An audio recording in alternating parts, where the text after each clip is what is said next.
દોસ્તો બહુ સરસ મજાની વાત, બે સગી બહેનો બંને સાથે મળી અને ખૂબ પ્રેમથી વાતો કરતા હતા અને બંને કહેતા હતા કે તારા દીકરાની બહુ કેટલી સારી છે, તમે બંને ક્યારે ઝઘડ્યા નથી, ખૂબ તમે હળીમળીને કામ કરો છો અને બંનેને એકાબીજી પ્રત્યેની સાસુની વહુ પ્રત્યેની લાગણી છે.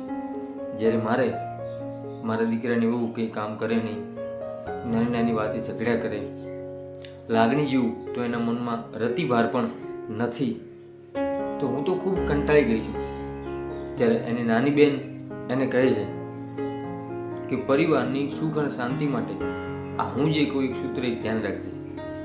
એને કહ્યું કે જ્યારે મારા દીકરાની વહુ સવારે ચા બનાવે છે અને ચામાં કદાચ ખાંડ ઓછી હોય છે, તો હું મારા દીકરાની વહુને એવું નથી કહેતી કે તું ખાંડ કેમ ઓછી નાખે છે અને કેમ આજે આવી ભૂલ થઈ.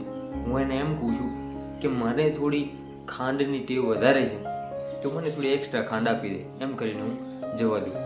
બપોરે જ્યારે જમવાનું બનાવે ત્યારે પણ નાની મોટી કોઈ પણ ભૂલ હોય તો હું એને ક્યારે સંભળાવતી નથી. હું એને કોઈ પણ વાતે એવા મેણા કે એવા ટોન્ટ નથી મારતી. અમે બંને ખૂબ હળીમળી અને સાથે કામ કરીએ છીએ. ક્યારેય એકાબીજીને કોઈ દિવસ કોઈ તકલીફ થાય એવું અમે સાસુ કે વહુ એ કે બોલતા નથી. અમે સવારે બંને સાથે કામ કરી લઈએ, જેથી કરીને અમે 11 વાગે આજુબાજુ ફ્રી થઈ જઈએ અને પછી અમે આરામ કરીએ, મંદિરે જઈએ કે કંઈ પણ કરીએ. આ અમારા જીવનનો નિત્યક્રમ છે. અમારા ઘરની અંદર ક્યારેય કોઈ પણ વ્યક્તિની જ્યારે ભૂલ આવે છે ત્યારે એને ટોકવામાં નથી આવતું, પરંતુ એને એવી ભૂલમાં શીખવાડવામાં આવે છે, એને મદદ કરવામાં આવે છે. અને એટલા માટે થઈ અને મારા દીકરાની વહુ અને મારે કોઈ દિવસ ઝઘડો થતો નથી. હંમેશા અમે એટલા માટે થઈને પ્રેમથી રહીએ છીએ.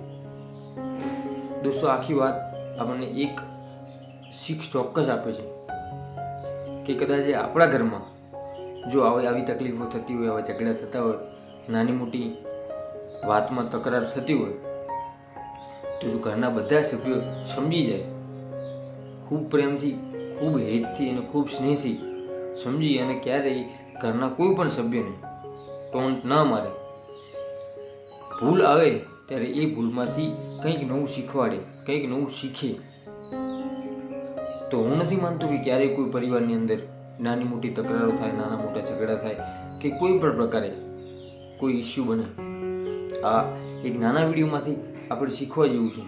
જો તમારે પણ તમારા પરિવારની અંદર સુખ, શાંતિ, સમૃદ્ધિ અને ચેન જોઈતું હોય તો તમારે પણ આ નુસ્ખો અપનાવવો જોઈએ કે ઘરના કોઈ પણ સભ્યને ક્યારેય પણ ભૂલ આવે એને ક્યારેય ટોકવાનું ને એને ક્યારેય ટોન્ટ નહીં મારવાનું, પરંતુ એને એમાંથી શીખવાડવાનું, અમે એની મદદ કરવાની, ઘરના દરેક કામ સાથે મળી અને કરવાના.